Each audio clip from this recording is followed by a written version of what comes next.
มาเมื่อนี้น้องพี่น้องเนาะก็สิพาทางบ่าวเมฆเพิ่นไปเบิ่งหมองที่ว่าโจรเพิ่น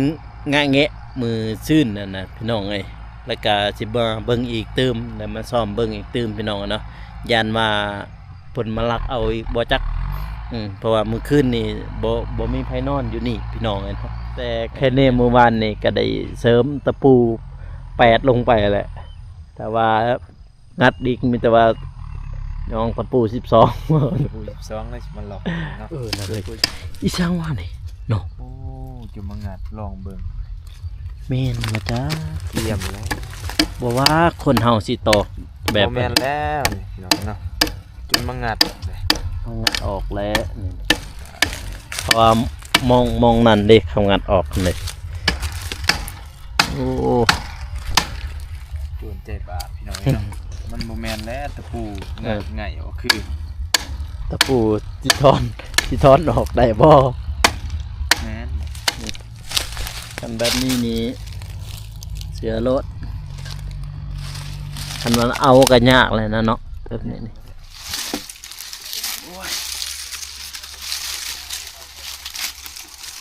ว่าจะไม่ทำเบียกหนักแล้ว ยังแข็งแรงดี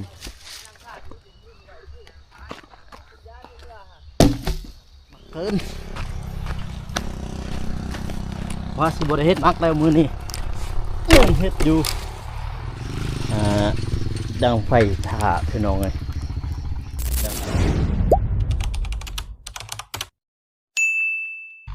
มาพี่น้องเลยเปิดภาพมากะคอยคำห้ามแรกน้องพี่น้องเนาะทางอ้ายเพิ่นก็ยังไทยอยู่พี่น้องเลยนะเพิ่นยังไทยเพิ่นยังดุดอยู่แหละนี่ก็ประมาณ5 โมงแล้วพี่น้องเลย5 โมงกว่าแล้วบรรยากาศยามแรงเนาะพี่น้องเนาะแต่บ่าวเมฆเพิ่นก็มาแล้วตั้งแต่บ้านใหม่หั่นมาอยู่นี่คือกันพี่น้องมาเบิ่งเพราะว่าเพิ่นก็เริ่มดุดลงลุมพี่น้องเนาะแล้วก็ทมน้องคือเก่าหั่นแหละพี่น้องเอ้ยเพื่อให้สำเร็จจักบ่ฮู้ว่าจักมื้อใดสิสำเร็จพี่น้องเนาะก็มื้ออื่นนี่แม่นได้ยินบ่าวเมฆกำลังสิมุ่งหลังคาอยู่บ้านใหม่นั่นเองพี่น้องเอ้ยบรรยากาศยามค่ำจะเป็นกำลังตกดินพี่น้องเลยเนาะทางนั้นก็แม่นทางปากซี่นี่แหละพี่น้องพูดสารวันคือซีเมนทางนั้นพี่น้องก่อนอื่นมัดกราบสบายดีเด้อพ่อแม่พี่น้องเนาะบ่ว่าสิอยู่ภายในหรือว่าต่างประเทศก็ยินดีต้อนรับเข้าสู่ช่องเบาโคชนบทสปปลาวพี่น้องเนาะต่อมาเมื่อนี้น้องพี่น้องเนาะก็สิพาทางบ่าวเมฆเพิ่นไปเบิ่งหมองที่ว่าโจรเพิ่นงะแงะมือซื่นนั่นน่ะพี่น้องเอ้ยแล้วก็สิมาเบิ่งอีกตื้มแล้วมาซ่อมเบิ่งอีกตื้มพี่น้องเนาะย่านว่าเพิ่นมาลักเอาอีกบ่จักเพราะว่ามื้อคืนนี่บ่มีไผนอนอยู่นี่พี่น้องเอ้ยเนาะย่านว่าเพิ่นสิมาจากเส้นจากใดอันตรายพี่น้องไอ้บ้านบ่าวโกกับบ้านมาเบกดิโจรขโมยเยอะถ้าว่าสิติดกล่องวงจรก็ต้องได้มีไฟกับสัญญาณอินเทอร์เน็ตต้องได้มีเด้แต่ว่าติดกล่องวงจรไปดีเด้อบ่แม่นเด้อสบายดีเด้อพี่น้องจะได้ฮอดบ้านใหม่ฮอดใส่แหละเวียดเฮ็ดกำลังขึ้นโค้งแล้วเรียบร้อยเป็นโดยใส่โค้งจอยังเรียบร้อยไปแล้วแต่ใส่เป็นร่มแล้วก็มุ่งนะมืออื่นนี่มุ่งบ่น่าจะเรียบร้อยแล้วโอ้2 มื้อบ่2 มื้อมื้อนี้มื้อที่3ที่4แสดงว่ามุ่งไว้แล้วเนาะพระเจ้ามุ่งไว้เวียดพี่น้องเอ้ยไว้นั่นแหละโดยความไว้นั่นแหละเฮาย่านคือ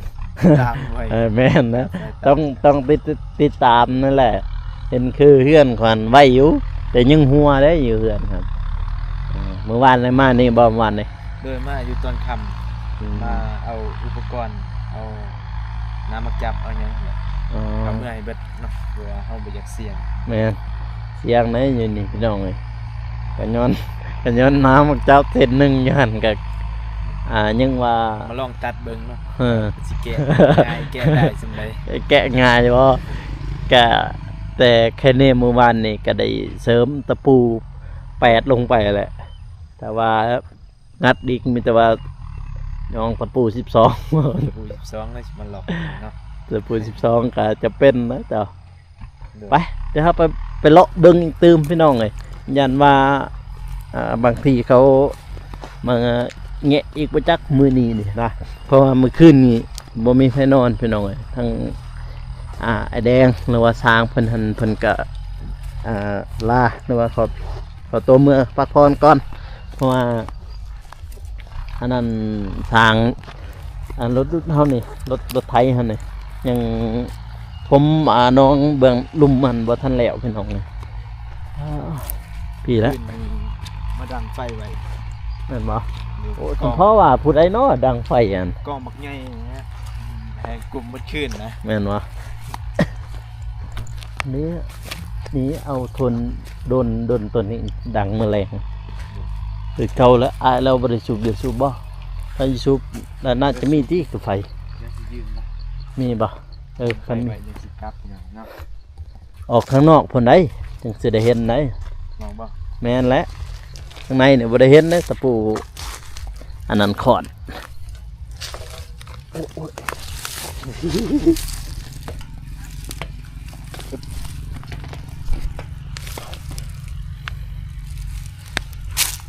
มา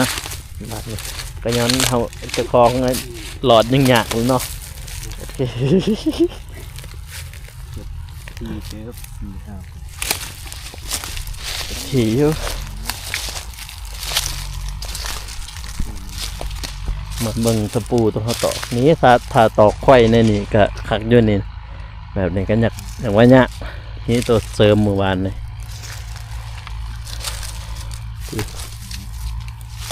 แบบมาเลาะมาเบิ่งนี่แหละ เวลาให้เอาหญ้าขึ้นนะ แมน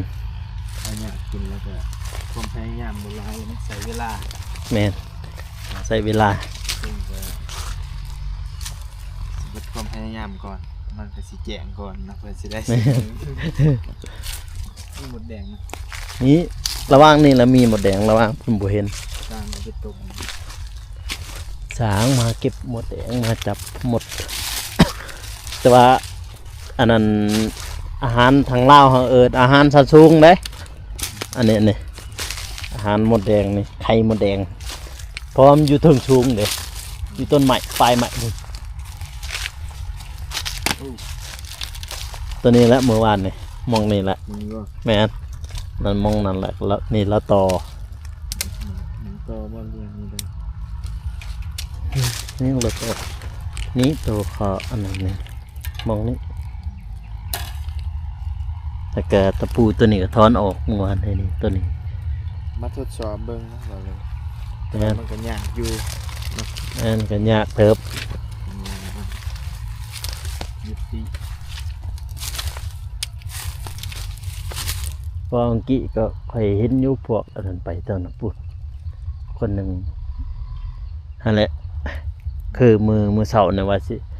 ไม่ใช่มือเสาแน่นอนเมื่อกี้เนี่ยว่าไปเก็บผักกับบาตูนมาสิขึ้นเทิงนะจึงบาตูนกำมาขึ้นบ่ไปเขาถ้าว่าไปผู้เดียวบ่ให้ไป โดยเขตนั้นมัน อันตราย อันตรายนะมัน มีแต่ เพราะว่าเมื่อกี้นี่เห็นอันนั้นคนย่างแล้วก็ย่างกับบ่แม่นสิน้อยๆถือมีดยาวพี่ปานนี่พี่นี่มีดยาวแล้วแหลมชวดเลยนี่เนี่ยเอาตัวนี้นี่ มันอ่ะโอ้ แม่นโจรอีกบ่งัดนี่นะเฮ้ยอีช่างว่านี่เนาะ โอ้จุมังงัดลองเบิ่ง แม่นมาจ้า เยี่ยมแล้ว บ่ว่าคนเฮาสิตอกแบบ โอ้แม่นแล้วนี่พี่น้องเนาะจุมังงัดเลย เอางัดออกแล้วนี่เพราะว่ามองนั่นเด้เขางัดออกเลยโอ้ โดนใจบาปพี่น้องเนาะมันบ่แม่นแล้วตะปูงัดง่ายเอาคือ ตะปูที่ทอนออกได้บ่ แม่น โอ้ย มางัดเบิ่ง ลองเบิ่งอันนั้นคันเฮาบ่มาตรวจสอบแบบนี้ละมันอันตรายแต่ก็ไอ้ตอกตะปูแปดตะปูยังอยู่ เดี๋ยวเขาเสริมหมู่บ้านนี่ก็เนี่ยเสริม บางบอนก็เสริมแบบว่าลักหนึ่งหั่นนะ เลย แบบลักหนึ่งหั่นตอกลักหนึ่งบ่ตอก เป็นผู้ล็อกในร้านมันก็ยังโอเคเลย จักโลจะซื้อตะปู ผู้ผู้แปดบ่ แม่น 3 ลูก ปูแปด3 โล แนวนี้ก็ยังยากอยู่เพราะว่า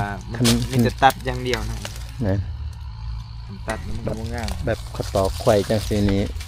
ไข่เน่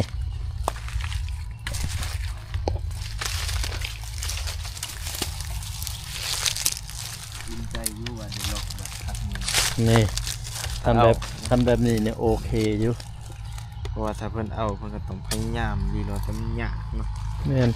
มันตัดถึงเลื่อยถึงตัดถึงสั่น มีแต่มื้ออื่นนะฮะ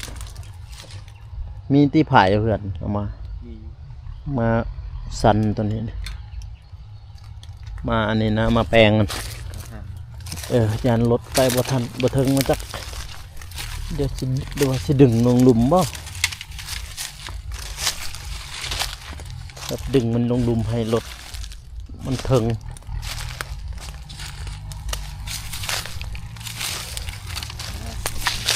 นี่กันแบบนี้นี่เสียรถคันมันเอากันยากเลยนะเนาะแบบนี้นี่ มันจะตัดอย่างเดียว แม่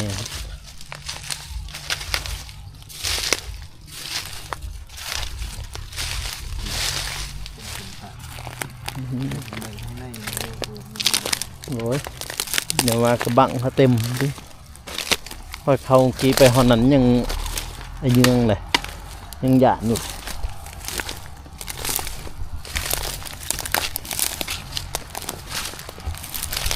เนาะตัวอยู่เซวะเท่าได้แล้ววะตื่มคือกันแหละ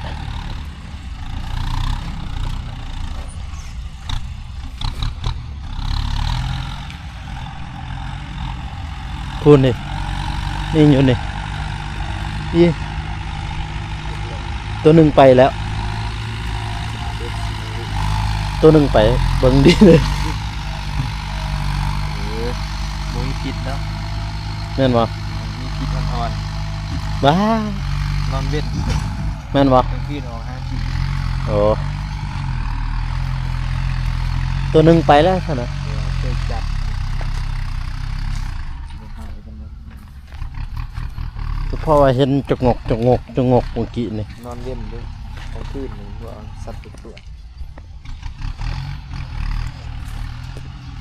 มีแต่อู้แถวนี้เนาะมีหินเนาะบ่เมกเนาะแถวนี้มีหินนี่หินลายดองปืนนี่เนื้อละแปลงตัวนั้นละแปลงละ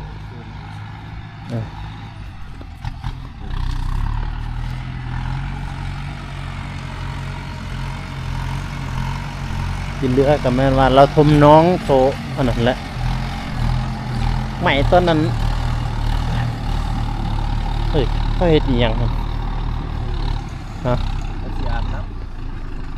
ดังดังไฟ ำน้ำแล้วก็ ดังไฟก่อน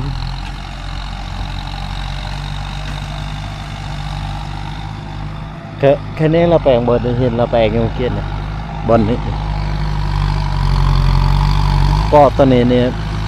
มีแต่วิธีเดียวนั่นแหละไฟซุ้มว่าให้มันเกิด ไป เดี๋ยวเอาไฟตัวนี้เมื่อก็ได้มันเราบ่มี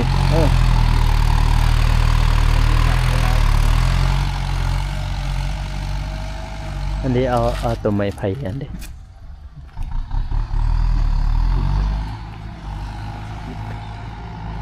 จูดอีตืมมาครับทำไหนมาซุ้มเบืองนี้ตืมเลย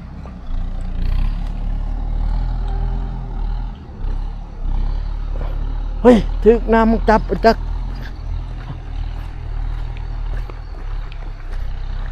บ่ถึกอายุนี่นะขึ้นมานี่แล้วไปพุ่นนะ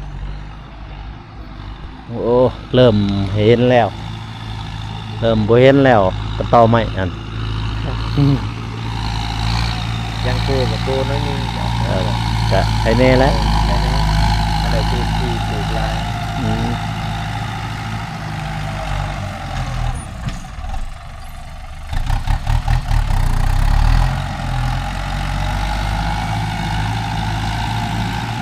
ก็เริ่มแล้วได้บัดนี้บินโดรนเมื่อกี้นี้เอากว้างได้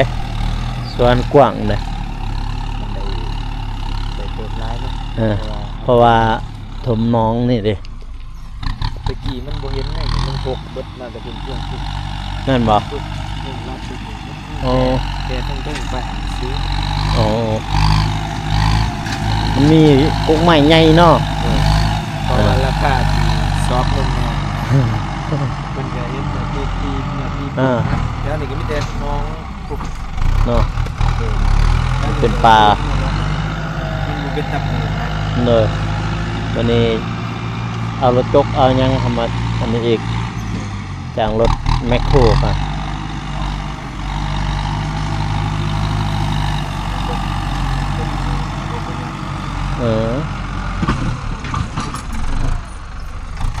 เจอจีนสามวันเลยจีนอย่างเบื้องนั้นก็ปลูกผักบ่เลยปลูกเฉียง จังหวะจะเป็นเสียงเบ้เป็นกระเดือกเสียงทำไมไม่ได้เรื่องงบปลายหรือว่ากันขโมย ไม่เห็นบ่ ก็นี่ก็ลอกเลย 5 โมงแล้ว5 โมงก็ได้นี่ ที่6 โมง 5 โมงครึ่งเลยนี่วิทย์อยู่บ่พวกนาหันหัน แป้งลงเลย คุยลงก่อนเนาะ แป้งกระยากนะมูมันเป็นกล้องมาเลยคุณนี่ก็แป้งยังยากนี่คุณแป้งมันมุดดินลง โอเคแล้วคันทมได้ใช่ มุดเลยแล้วกาแฟ มันจะขุดคุ้มมาบ่เลยว่าขุดจำงามันกาแฟหรือว่าขุดคุมใหญ่ คือคุ้มบ่ใหญ่เนาะเพราะว่าบ่ได้ห้อง ไม่ได้ห้องคืนป่ะจะมาห้องคืนที่งามบ่ มาอยู่ใส่ปูนขาวขาเสือกับปุ๋ยห้องน้อยนึงก่อนแบบมันขึ้นมาเลยเฮาจังสิหาพุ่นใส่ต่างหาก ให้เลย สิถามแล้วก่อน ให้แล้วก็ให้เลยแล้วกันนี่ให้ เอาสิไทยอีกบ่นี่ ให้อีกในดิน ให้ มันลง ทุกผู้ใดมันเน้น โอ้อินเนาะเจ้าอินนี่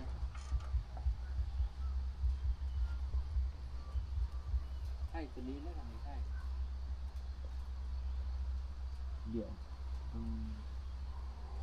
ถามอะไรครับ ทำได้เบียร์ทำได้จุดหนึ่งนักดิ้นนี่บ่มีอันนั้นเนาะบ่มีหรอกกิโลหาให้หาดุดปั่น มันก็มาไม่แล้วมันก็เต้นมาแล้ว จิหรอ ตอนนี้แม่เนี่ยเอาขนมันออกมันสิเต้นมาอยู่แล้ว เจอกับจิน ดีไม่แห้งเรียบร้อยเนาะ มองทันมันบ่ได้ เอาแล้วมันจำไว้น่ะ ที่หัวที่หิน โอ้ตัวนั้นหินใหญ่เห็นบ่งามขึ้นมามันใหญ่หนึง บ่ลง เฮ้ยไปอยู่บ่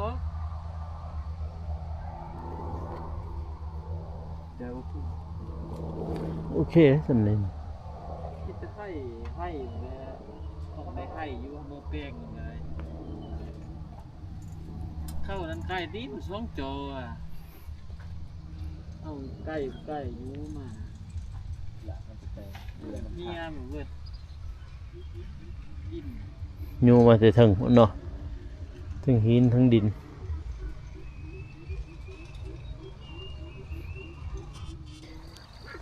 มาเบิ่งนี่เสียงกบเสียงเขียดสบายปักเบ็ดเนาะ ตะกี้เคยมาฟังดิ อยู่หลังบ้านค่ะหันมันเป็นค่ายทหารหมดแล้วบ่ได้ไปแล้วทางนั้นของพันใหญ่เบิดแล้วเด้อยู่ค่ายทหารอยู่หลังบ้าน เจ้าผู้ชาย โอ้ยตะกี้ก็แถวนั้นแหละไปปากเป็ดได้ปลาดุกตัวหนึ่งสองตัวก็ดีใจปานยังเลยนะนี่ละบักใหม่นี่ถือว่าเขาสิแบก อันนี้มันตัวมีตัวสามเดียว สิแบก นะ สิรักก็ได้เด้อ มันบ่ทนใหม่ ฮะ มันบ่ทนที่ พอบ่ก็ผมบ่ หอดอยู่ได้ บันลัง พุ่นมองเป็นแป้นพุ่น เอ้ย ไปมองแป้นพุ่นเพราะว่าแถวนี้มันยังต่ำอยู่เดิ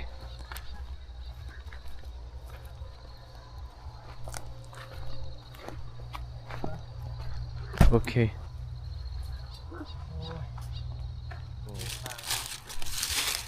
ไปอยู่เนาะคือว่ามันตักแล้ว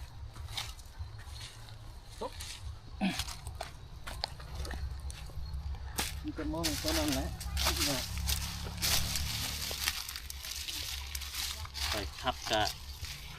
เป็นยูแต่บัวเทียน กำนันบ่ แต่ว่า บ่ อันตรายเด้ขันบ่เสียกำนันนี่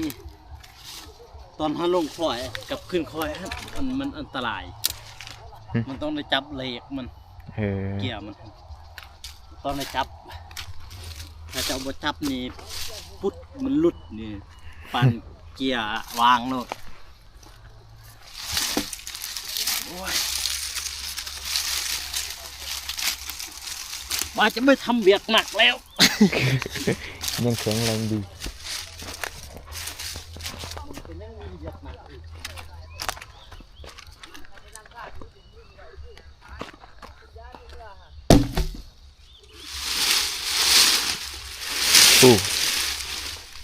มือ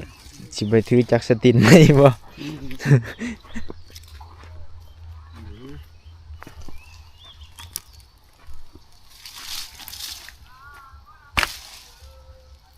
จักบ่ตูนเอาเคียงเมื่ออยู่บ่มื้อน่ะ เห็นน่ะเมื่ออยู่ แม่นบ่ เมื่อ เคียงเด้เอาเพิ่นไปปะไว้ใส่เมื่อวานนี่ อยู่ข้างเฮือน โอ้ แล้วสิเมื่อไปจูดนั่นก็ ครับจุด นี่อีกจักอันนี่1 2 อันนี่ก็แล้วแหละว่าสิบ่ได้แบกห้องนักเดียวเอาไปเอามาแบกคือเก่านี่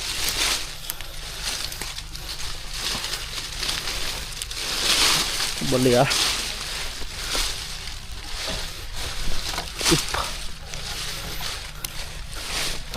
อุ๊บทุไปน้องเอ้ยโอ้หนักเกินว่าสิบได้เฮ็ดหนักแล้วมือนี้ยังเฮ็ดอยู่มือนี้ก็อยู่คำนะพี่น้องเนาะจนอันนั้นโชเฟอร์รถไถเพิ่นเมื่อพี่น้องเอ้ยอยู่คำอยู่เป็นเพื่อนบาเมะพี่น้อยงานเหตุการณ์ที่ว่างานเขาเจ้ามาหลักน้ำจาก สิ่งของก็อยู่เป็นเพื่อนนำกันพี่น้องเลยเนาะ เมื่อยไปยังต่อยังอีกประมาณมื้ออื่นทางนี้พี่น้องเลยแล้วก็ขวดเบื้องนี้พี่น้องเนาะเพิ่นสิขวดยังอีก2 บอล